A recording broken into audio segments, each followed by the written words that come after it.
Yeah, I mean, I think you're right. Let's flip that around.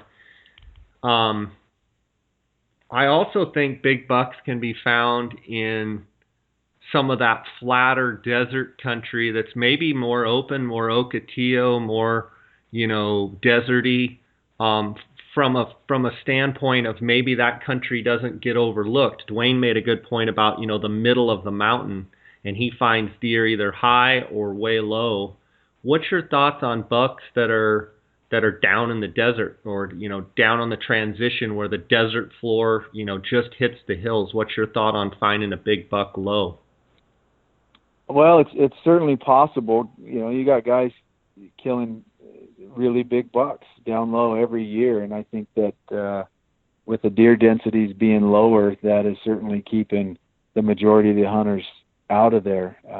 I can tell you that the buck that I killed just a few days ago, he happened to be in some lower country, but it's kind of not easily accessible, and the deer density is low, and frankly, that's what I had that day. Was I needed a day hunt, and I didn't have time to backpack in anywhere, and we were fortunate enough to find that deer, and he's a great buck, a buck that most people would love to shoot. Yeah, it's like 108 or 9 inches, isn't he? Yeah, he scored 109 inches. Yeah, beautiful buck. Um, how many bucks? How many big bucks? How many bucks? Let's say 105 or better. I mean, how many of those have you killed? Have you killed a bunch of big bucks?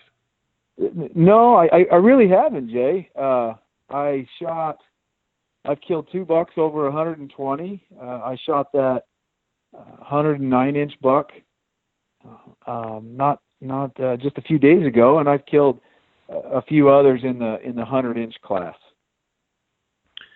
What would you say the biggest Coues Deer buck you've ever seen is, Jake? Well, we just killed him last week, and he was 132 inches with Mark Hardy. So Hardy's buck. Okay, and the 2 over 120 that you killed, is there any direct correlation between those 2 bucks as far as type of terrain that they live in, area that they live in, certain side of the hill? I always try and find variables that are similar. Is there any similarities in those 2 bucks, where they were found or anything like that? Yeah, I think so. I think the common denominator will always be in country that most people don't want to go, and that's exactly where.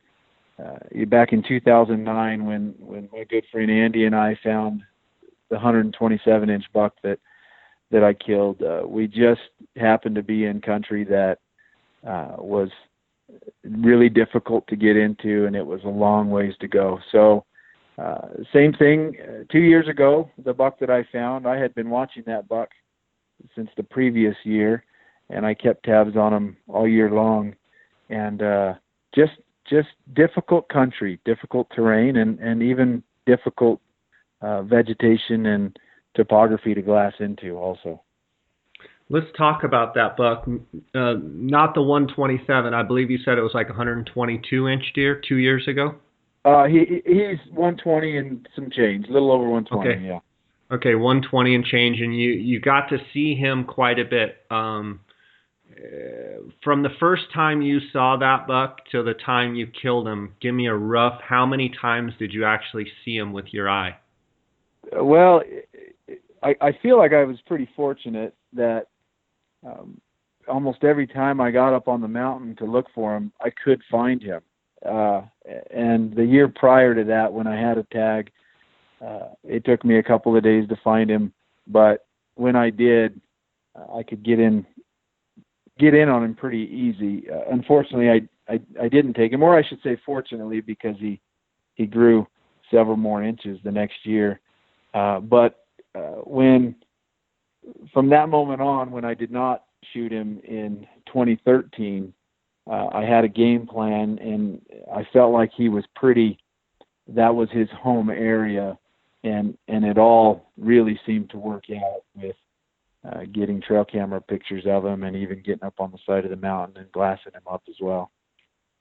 Okay, so I gather that you had the tag in 2013 and you found the deer then. What was it that didn't allow you to kill that deer? What mistakes, or what did you do? What did you do? You know, I'm not being critical. I'm just trying to find out what happened. Why didn't you kill the deer in 2013? What happened? Well, I think a lot of it had to do with I just initially, for the first few days of the hunt, I just wasn't in the right spot. To glass him from, you mean? Or that's correct. Yeah, the angle, I guess I should say, where he spent the majority of his time, and it wasn't until the end of that hunt in 2013 that we finally found the right angle, and a lot of that has to do with just studying maps and finding different points that you feel like would give you a better look. Combine that with the fact that I was carrying a muzzleloader. That had a little bit to do with it also. So the last day of the hunt, I got within 75 yards of him, but it just got too dark, and I just couldn't make it happen. So I had a game plan set for the next year, and it all worked out. That's awesome. Tell me about from in 13, you didn't get him shot. You got 75 yards from him. What was he, a mid-teens buck then, or what was he? I'd say he's low teens. Maybe 110 to 112, maybe 113 is what he was the year before. Okay, and then fast forward, was he your target buck from then on out for the next year, and did you focus and say, that's the buck that I want to kill? Absolutely. I had no other buck in mind unless something happened to pop up, but all the time that I had to dedicate was towards that one specific buck. Okay. Did you nickname him or anything? I didn't. Only because other than just being a big 3x3, he wasn't super unique. Now, the year I shot him, he was a much bigger frame 3x3 with a drop tine, but up until that point, he was just a big frame 3-point. Okay, so he's your target buck. Did you go in and I'm trying to get it? Did you go in and carpet bomb his area, so to speak, with trail cameras so that you could know every pattern and get every type of picture and try and learn as much about him as you could? And were you successful with that? Yeah, I was. It definitely, with a couple of trail cameras, I managed to figure out where exactly this buck was living, and it helped tremendously. What kind of home range do you feel that buck had compared to Hardy's buck? I think that buck had a larger home range than the Hardy buck. Was that dictated by more open country or just the terrain he was living, or do you think it was just that particular buck's characteristic? Well, I can tell you the vegetation is probably a little bit different. It's a little bit more open where I killed that deer, so that could be why his range was a little bit more. But the Hardy buck, where he killed his deer, that vegetation was much thicker, much more difficult to glass. Okay, so I'm trying to go in a real precise direction here. So you saw the buck in 2013. He was your target buck. You ended up killing him in 2014.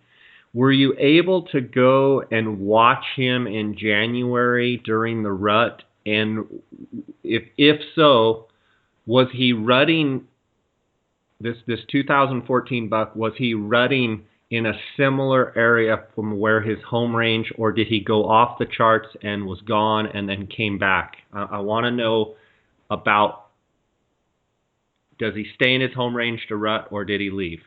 Well, I can tell you, Jay, I was not able to get up there and watch during the rut, but I did have some cameras in there, and I was still unable to even capture him during the rut as well. And so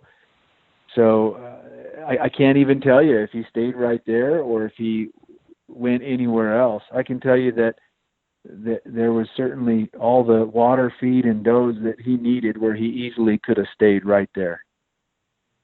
Interesting. I'm always so curious because these Coues bucks have such a tight home range, say 11 months out of the year.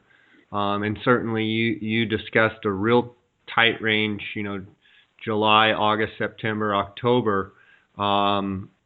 It seems like a lot of times these bucks will just kind of go off the radar, so to speak, during the rut, the month of January, and just go haywire. But then I've talked to some guys that, a buck they've been watching in their home range, is right there rutting around in that same area.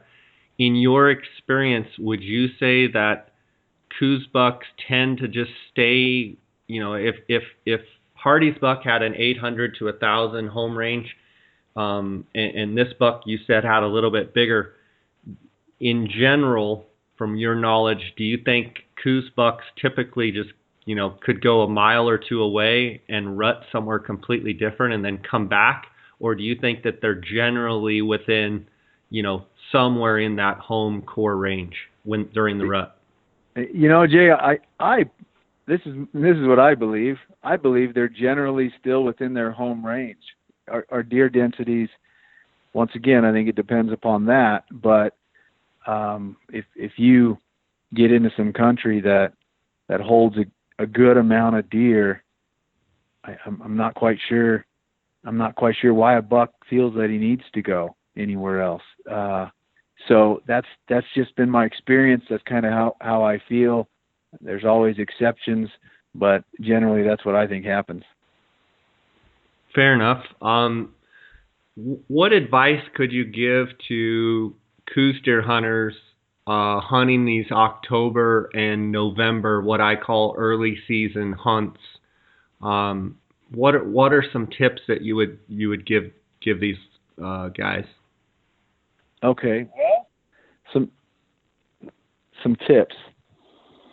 GoHuntcom Insider is by far the most valuable tool a Western hunter could give themselves.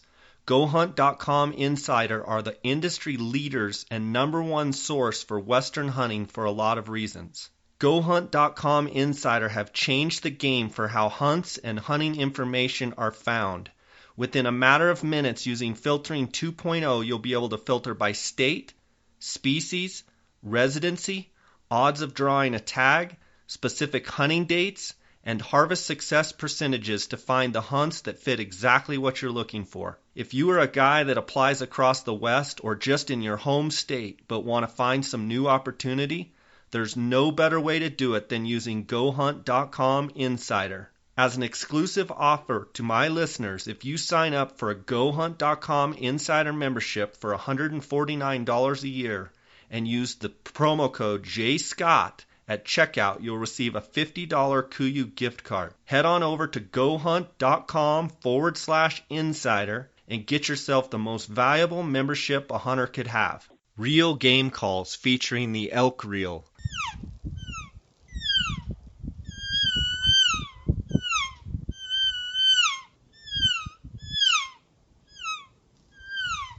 Real Game Calls makes innovative, realistic, and easy-to-master calls using their proprietary, revolutionary design. They are located and manufactured in Gypsum, Colorado. Their calls were designed and battle-tested on some of the hardest hunted terrain on Earth. Check out elkreel.com. Use the promo code JScott and receive a 20% discount on all purchases. Go to www.elkreel.com. Jay, I've got a little acronym that I'm going to share with you that you might think it's funny, but it's something I came up with a long time ago, and it's something that kind of makes sense in my head on what it takes to grow a big deer. and or I guess maybe any antlered animal, but it's called the gamma factor. Okay, GAMMA, and Okay. and when the G stands for genetics, a buck has got to have good genetics.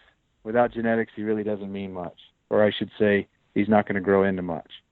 Yep. And the A is going to be age. I think a buck's got to hit his prime. When you're hunting country that has a lot of animals, that's where you're going to see the majority of the hunters. And it's difficult for a buck to reach his prime where there's a lot of hunters. And so the next M is going to be moisture. And moisture is directly related to feed as well. And all these factors, I think, need to come into play in order for a buck to really reach his potential. The next M is going to be mountain lion or man, and that's just predators in general. All about that hunting pressure. And the last A is accessibility. How difficult is it for you as a hunter to get into that country to even hunt that buck? And that, I think, the gamma factor is what produces these really big bucks. So I think if you're hunting an October hunt, a November hunt, if you consider all of those factors, I think you can be successful in killing big deer. That's how I believe. I believe strongly in that. I think that's awesome. Gamma. I wrote all these down: genetics, age, moisture, mountain lion or man, and A for accessibility. In your mind, is genetics number one? Is that why it's at the? Are these in order of importance, or do you feel that they're all important? And do you feel like genetics is absolutely number one in harvesting a big buck? I do, Jay. I look at. I'm sure you're familiar with Kenny Ball. Kenny Ball killed one of the most incredible bucks ever taken on public land. Yeah. I was fortunate. That's 15, 20 years ago. I went down and interviewed him. I was working for Trophy Hunter magazine at the time, and first time I met Kenny, and what a buck, man. Unbelievable buck. But yes, go ahead. Well, Kenny, tremendous buck. And I believe the year prior to that buck was in the 120s. And then the year Kenny shot him, he was in the 150s. And so you found a buck that 9 out of 10 hunters would have easily killed him while he was in the 120s and been happy for the rest of their lives for reasons only known to that deer. He lived one more year and he reached what most would argue was his prime, his potential. And to grow 30 plus inches in 1 year was something that I'm sure Kenny and all those others that were involved were pleasantly surprised to see. So obviously that deer had the genetics, and that's why I and I couldn't figure out another word in order for it to make sense. So gamma just kind of flowed together.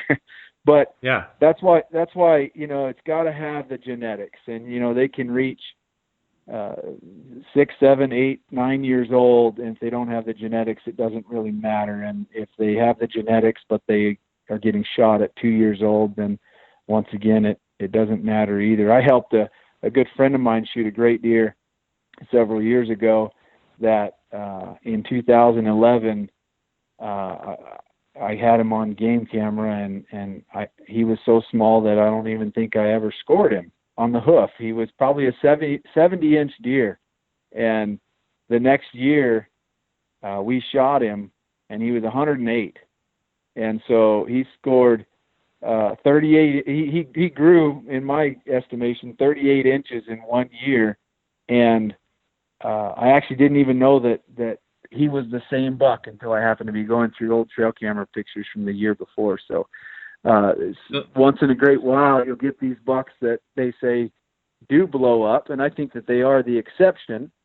But it's all about genetics and when they're supposed to hit their prime. Okay, a question. I totally agree with you. A question, in your opinion, when is a deer's prime? I know it's probably different with every deer, but if you had to say at 4 years old or at 6 years old or when do you feel like it's a deer's prime? I think it's probably safe to say right around that 5-year mark. It's difficult. Mark shot a 120-inch deer quite a few years ago that Jim Heffelfinger aged at 3.5. So you never know. Was that deer going to be something pretty special at 5.5?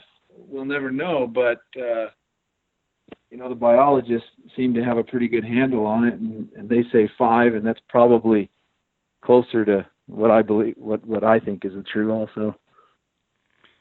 Going with the first M in gamma, moisture, do you feel like Coues deer antlers are affected by moisture like some of the other animals such as elk and mule deer and such?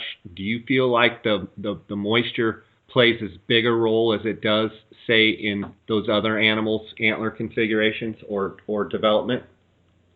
For sure they do. Now, our Coues deer are pretty adaptable, and in a lot of the country that they live in, water, a lot of springs and our spring runoffs and snow melts and stuff like that provide a pretty good amount of water. But they absolutely do.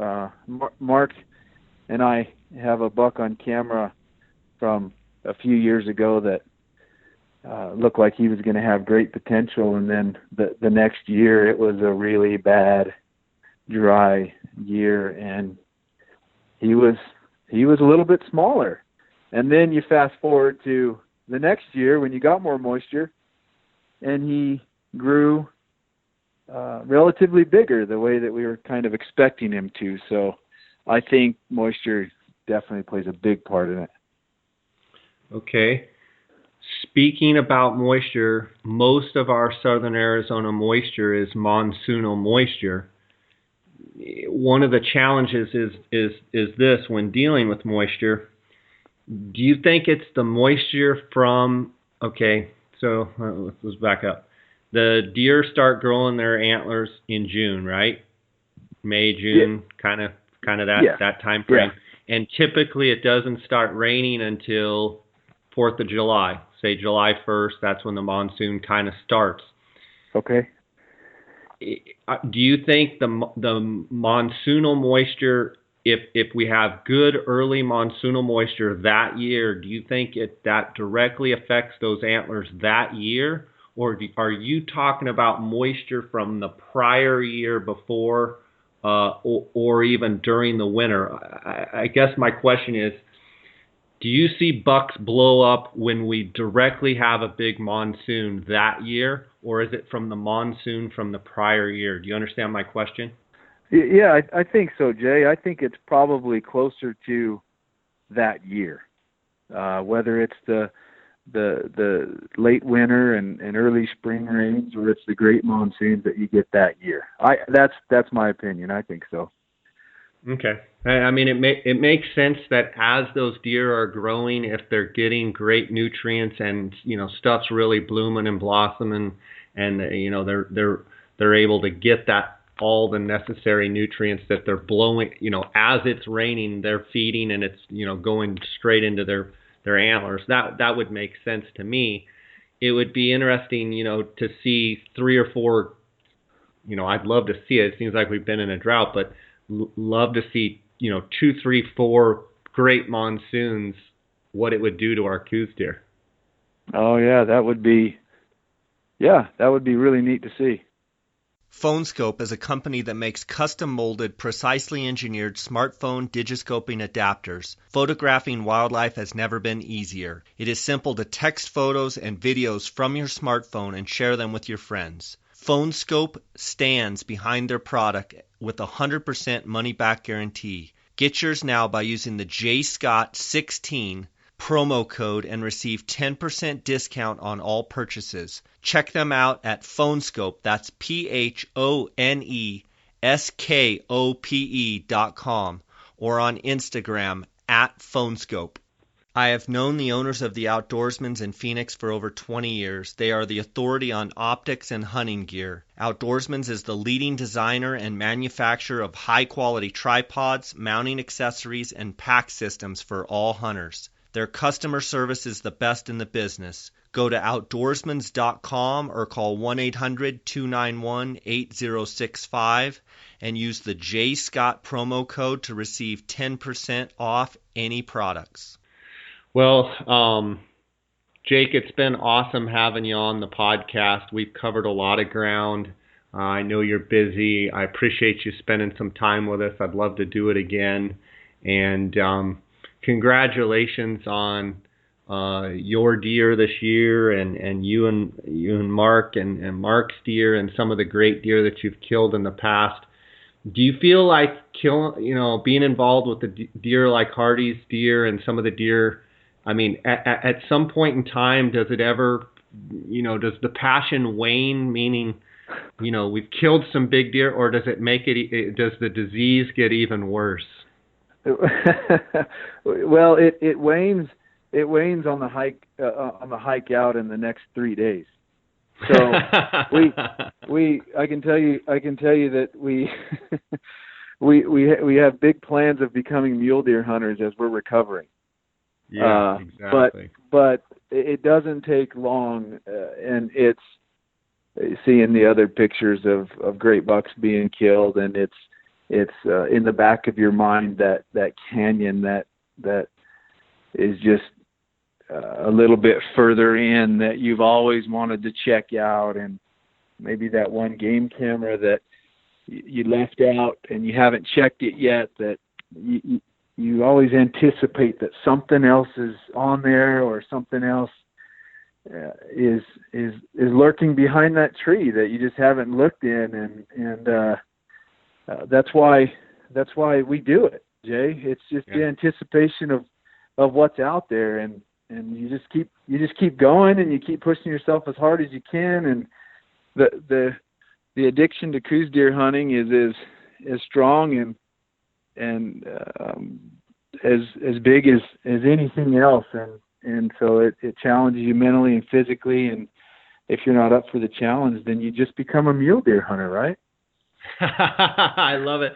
The other day I was telling Dar, I go, man, with all that we got going on and all that, hunting this and hunting that and whatever, I said, why is it that my mind is always going back to Coues deer, and it's always going back to thinking about some bit of country, and you're like, God, I need to get up in there, and I wonder what's over there. And it's just crazy how Coues deer hunters, we all kind of have that same burning thing in the bottom of our belly that we just want to go over that next ridge. And I don't know what it is. They're an amazing deer, and it's great to talk to other guys like yourself that have extreme passion.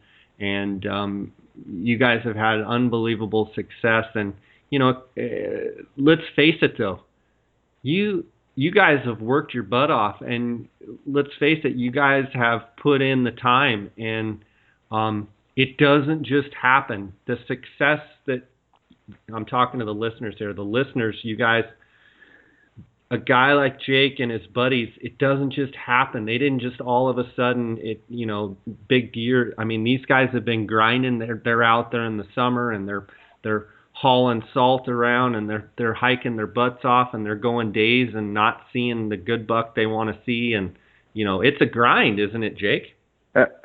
Absolutely, Jay. There's no question about that. I feel pretty fortunate that at an early age, when I started Coues deer hunting, I was taught by some pretty knowledgeable guys who were doing it the right way in the early 90s, that binoculars and tripods and doing it the way that we do it today. And so I tried to always associate myself with those people who were most successful.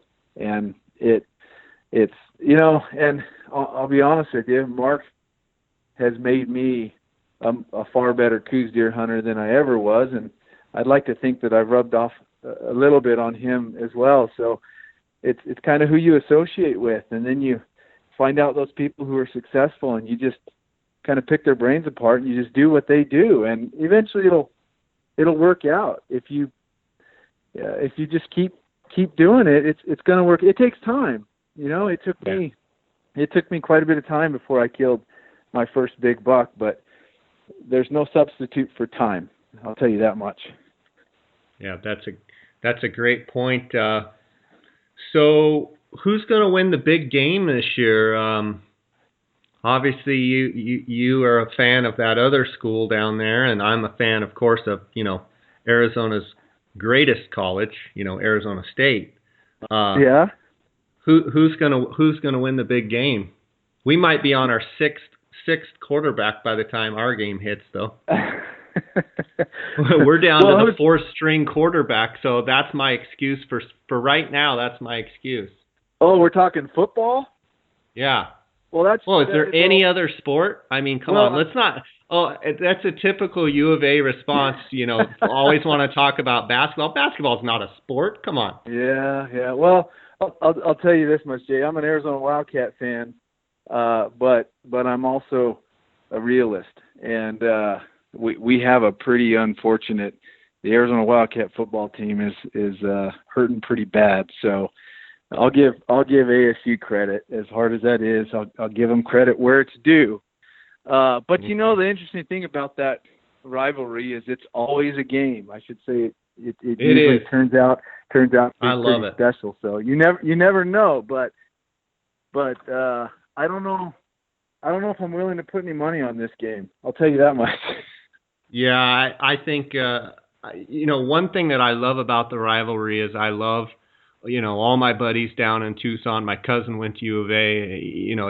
It's a fun thing throughout the year to be able to give each other, a hard time and what have you. And I always say the only game I care about the whole season is the U of A game. I don't care if we win every other game. I don't care if we go to the Rose Bowl. I don't care.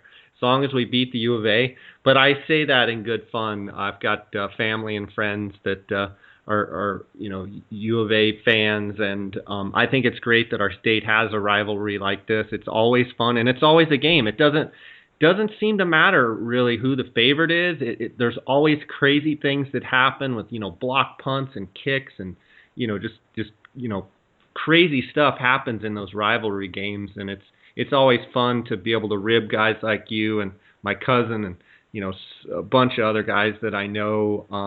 Because you never know what's going to happen. I mean, there's been years when U of A, was supposed to win and ASU wins, and ASU was, dominating on everything, and all of a sudden U of A just smokes them. So I mean, that's the fun part about it. That's right. That's unpredictable. That's for sure. Right on, buddy. Well, thanks for your time. I want to give you a chance to let the listeners know you also guide. I believe for Coues Deer. I want you to give the listeners a place where they can follow you or find you or what have you. Well, I primarily right now I guide for Pat Felt and Arizona Guided Hunts. I also do some some guiding for Rimrock Outfitters and Andrew Knowlton. And so I kind of bounce around and try to associate myself with good outfitters and good people, and so those two right now are who I'm primarily guiding for. Right on, and you can follow Jake on Instagram at what is it? OCD Coues? Coues OCD. Coues OCD. Okay, yeah, Coues OCD, and you can see some of the bucks that we've been talking about. And Jake, it's been great having you on, and look forward to doing it again. Okay. Yeah, thank you, Jay. You take care. Guys, thanks for listening and supporting my podcast. If you would, please go on iTunes and leave me a comment and leave me a 5-star rating. That helps our placement on iTunes. If you'd like to send me an email, you can at jscottoutdoors@gmail.com. You can also follow along our adventures at jscottoutdoors.com, also on Instagram or Facebook. I'd like to thank my sponsors for supporting this podcast: GoHuntcom Insider, PhoneScope, the outdoorsman's, and real game calls.